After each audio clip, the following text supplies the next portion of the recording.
حضرت عمر فاروق رضی اللہ تعالی عنہ کے عدل کی یہ حالت تھی۔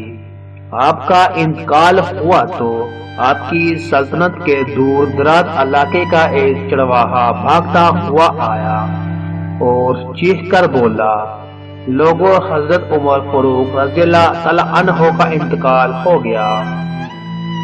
لوگوں نے حیرت سے پوچھا، تم مدینے سے ہزاروں میل دور جنگل میں ہو، تمہیں اس کی اطلاع کس نے دی؟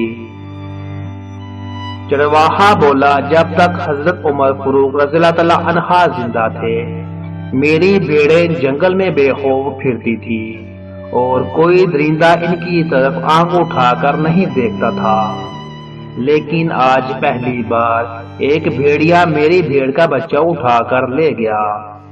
میں نے بھیڑیے کی جرأت سے جان لیا کہ آج دنیا میں حضرت عمر فاروق رضی اللہ تعالی عنہ موجود نہیں۔